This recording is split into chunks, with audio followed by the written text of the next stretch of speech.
भी होगा बड़े से बड़े पहाड़ को नांग जाता है। भगवान ध्रुव की मंतास्पति को समझ गए।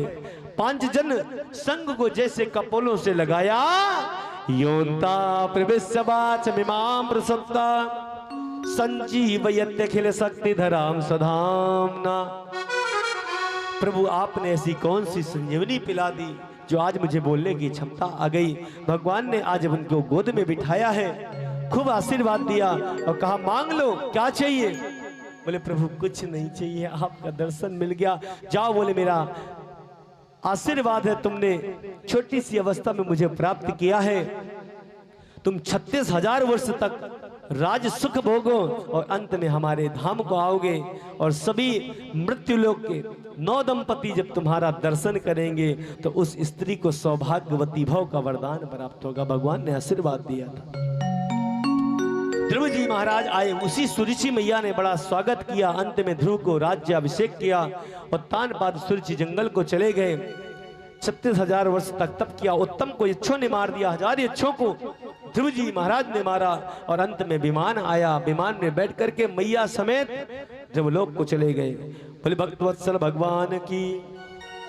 आगे महाराज पृथु की कथा का वर्णन किया। क्यों? इन्हीं के वंश में आगे बेन हुए।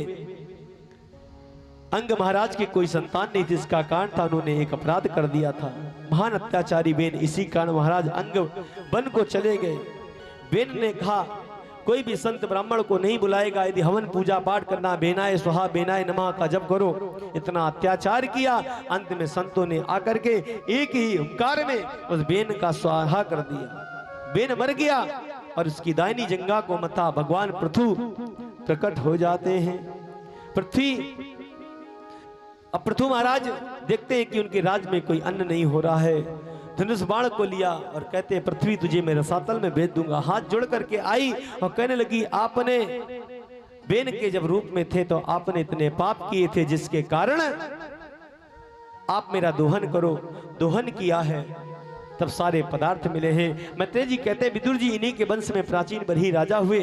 पृथ्वी कोई यज्ञ उसमें फेर दिया, इसका नाम था प्राचीन बरही पड़ा। प्राचीन बरही बड़े कर्मकांडी राजा थे, बड़े बड़े यज्ञ करवाते थे, लेकिन बलि पशु की देते थे।